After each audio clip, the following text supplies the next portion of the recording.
Second international crop science वाला most expensive 5 रुपए का क्वाइन। तो ये जो 5 रुपए का क्वाइन है, इस सिक्के को पहली बार जारी किया गया था 1996 में। अब यहाँ पर मैं पहली बार इसलिए बोल रहा हूँ क्योंकि इन सिक्कों को 2006 में दोबारा से स्ट्राइक किया गया था, जिनको हम सेकंड स्ट्राइक क्वाइंस बोलते हैं। तो यहाँ पर मैं आप लोगों को सबसे पहले तो यही बता दूं कि ये जो मेरा क्वाइन है, ये है फर्स्ट स्ट्राइक का क्वाइन, और उस फर्स्ट स्ट्राइक का ये है सर्कुलेशन इशू। तो यहाँ पर इन फर्स्ट स्ट्राइक और सेकंड स्ट्राइक के क्वाइंस में क्या फर्क है, इसकी जानकारी मैं आपको दूंगा आगे की वीडियो में। और सबसे पहले तो हम बात कर लेते हैं मेरे इस फर्स्ट स्ट्राइक के सर्कुलेशन इशू के क्वाइन की। तो दोस्तों, ये जो second international crop science Congress 1996 का क्वाइन है, ये क्वाइन 5 रुपए के आम चलन में जारी किए गए सिक्कों में से सबसे ज्यादा कीमती सिक्का माना जाता है। इन सिक्कों का वजन होता है 9 ग्राम और इनको बनाया गया था कॉपर निकल की धातु से। और यहाँ पर इनके डायमीटर की बात करें तो ये सिक्के होते हैं 23 mm के। तो second international crop science Congress के इस थीम के सिक्के को जारी किया गया था सिर्फ कोलकाता की मिंट ने, जहाँ पर ऐसे आम चलन में आए सिक्कों की संख्या थी सिर्फ 11,000। और इतनी कम संख्या की वजह से ही ये सिक्के आते हैं एक्सट्रीमली रेयर की कैटेगरी में, यानी कि आपकी किस्मत ही होगी कि ये सिक्का आपको आम चलन में मिल जाए। तो चलिए अब हम बढ़ते हैं इस सिक्के के डिजाइन की तरफ। यहाँ रिवर साइड पर आप लोग लिखा हुआ देख सकते हैं द्वितीय अंतर्राष्ट्रीय फसल विज्ञान कांग्रेस, और आगे है second international crop science Congress 1996। साथ ही आपको इसके बीच में एक चित्र देखने को मिलता है जहाँ पर बना हुआ है ग्लोब, जिसके अंदर कुछ फसलों को उगता हुआ दिखाया गया है। साथ ही यहाँ पर ऊपर की तरफ बना हुआ है एक डीएनए स्ट्रक्चर, और नीचे है गेहूं की 2 बालियां।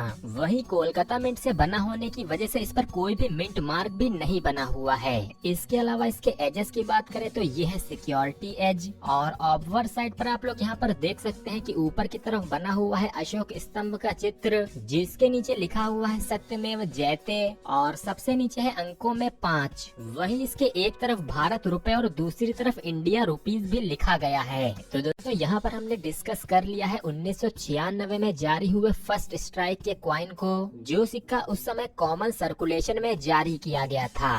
तो चलिए अब मैं आप लोगों को बताता हूँ कि इनमें फर्स्ट स्ट्राइक और सेकंड स्ट्राइक के सिक्कों में क्या फर्क था। तो इस फर्स्ट स्ट्राइक में आप लोग यहाँ पर लिखा हुआ देख सकते हैं द्वितीय अंतर्राष्ट्रीय फसल विज्ञान कांग्रेस। इसमें यहाँ पर जो फसल शब्द लिखा हुआ है उसमें किसी भी तरह की कोई भी गलती नहीं है। हालांकि जब हम देखते हैं इसी सेकंड स्ट्राइक के क्वाइन को, तो इसमें यहाँ पर जो फसल शब्द है उसमें आप लोगों को देखने को मिलता है ब्रोकन लेजेंड, यानी कि यहाँ पर जो ऊपर की शिरो रेखा है वो टूटी हुई है। इसके अलावा इस सेकंड स्ट्राइक में इस फा के ऊपर भी अंग की बिंदी लगी हुई है, जिसकी वजह से ये शब्द फसल ना होके फंसल पढ़ा जाता है। तो ये तो होगा इस तरह के फर्स्ट और सेकंड स्ट्राइक्स की पहचान। और चलिए अब बढ़ते हैं इस तरह के सिक्कों की कीमतों की तरफ। तो सबसे पहले तो मैं शुरुआत करता हूँ इस तरह के कॉमन सर्कुलेशन के सिक्के से, यानी कि वो सिक्का जो कि आप मेरे हाथ में भी देख पा रहे हैं। और यहाँ पर मैं आप लोगों को ये बात भी बता दूं कि ये जो सिक्का है वो कॉमन सर्कुलेशन का था, इसी वजह से इन सिक्कों पर ज्यादा शाइनिंग भी देखने को नहीं मिलती है। तो चलिए अब सबसे पहले बात करते हैं इस फर्स्ट स्ट्राइक के सर्कुलेशन इशू की कीमत की।